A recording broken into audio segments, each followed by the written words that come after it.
নমস্কাৰ বন্ধুসকল, কি খবৰ? হয়তো সকলো ভালেই আছে, আশা কৰোঁ সকলো ভালেই থাকক।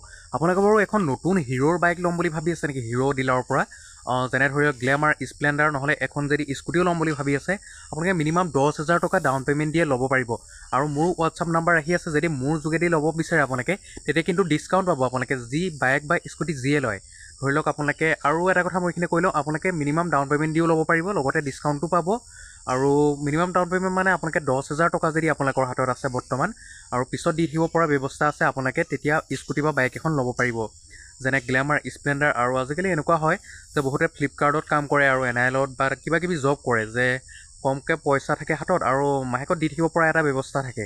তেওঁলোকৰ কাৰণে EMIত ল'ব পৰা, কাৰণ তেওঁলোকৰ কাৰণে কোনো প্ৰব্লেম নহয় বাইক এখন EMIত ল'লে। আৰু বহুতে কৈ থাকে যে পিছত EMI কোনে মাৰিব। EMI যদি মাৰিব পৰা ব্যৱস্থা থাকে তেতিয়াহে আপোনালোকে বাইক এখন লওক, মই সেইটোৱে ক'ম সদায়। আৰু যদি মোৰ যোগে লয় আপোনালোকৰ কি লাভ হ'ব মই গোটেইখিনি বুজাই দিছোঁ। চাওক, প্ৰথম কথা হৈছে মোৰ জৰিয়তে যদি আপোনালোকে বাইক এখন লয়, আপোনালোকেতো ডিছকাউণ্টটো পাবই।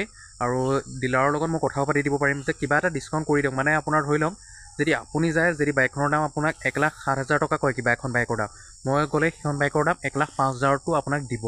কাৰণ মোৰ প্ৰত্যেকটো ডিলাৰৰ লগতে চিনাকি। মোৰ ভিডিঅ'খিনি যদি চাই আপোনালোকে, গোলাঘাটৰ প্ৰায়খিনি ডিলাৰতে মই ভিডিঅ' বনাইছোঁ, আৰু ছেকেণ্ড হেণ্ড নতুন প্ৰায় ডিলাৰতে বনাইছোঁ। আৰু ছেকেণ্ড হেণ্ডো যদি লাগে মোৰ ওচৰত ষ্টক আছে। ছেকেণ্ড হেণ্ডত খালি EMI নহ'ব, আপোনালোকে কেছ টকাত ল'ব পাৰিব। গ্লেমাৰ, স্প্লেণ্ডাৰ যি বাইকে লাগে আপোনালোকে, মোৰ ওচৰত বহুতখিনি ষ্টক আছে, ল'ব পাৰিব ছেকেণ্ড হেণ্ডো। আৰু নতুন যদি আপোনালোকে হিৰোৰ কিবা বাইক ল'ম বুলি ভাবে, যেনে ধৰি লওক এক্সট্ৰিম, গ্লেমাৰ, স্প্লেণ্ডাৰ, মোৰ লগত যোগাযোগ কৰিব পাৰিব। আৰু মই বাৰু ডিলাৰৰ লগত তেনেকৈ কথা পাতি দিম যে মোৰ চিনাকি কাষ্টমাৰ। আৰু লগতে কিন্তু আপোনালোকে মোৰ চেনেলটো ছাবস্ক্ৰাইব কৰিব লাগিব দেই। ছাবস্ক্ৰাইব কৰি আপোনালোকে যিমান পাৰে শ্বেয়াৰ কৰিব লাগিব। আৰু অতি সোনকালে 9,000 ছাবস্ক্ৰাইবাৰ আপোনালোকৰ মৰম আৰু আশীৰ্বাদৰ কাৰণে কমপ্লিট হ'বলৈ গৈ আছে। সেইটো কাৰণে যিমান পাৰে ভিডিঅ'টো শ্বেয়াৰ কৰি দিয়ক, যাতে 9,000 ছাবস্ক্ৰাইবাৰ কমপ্লিট হৈ যায় অতি সোনকালে।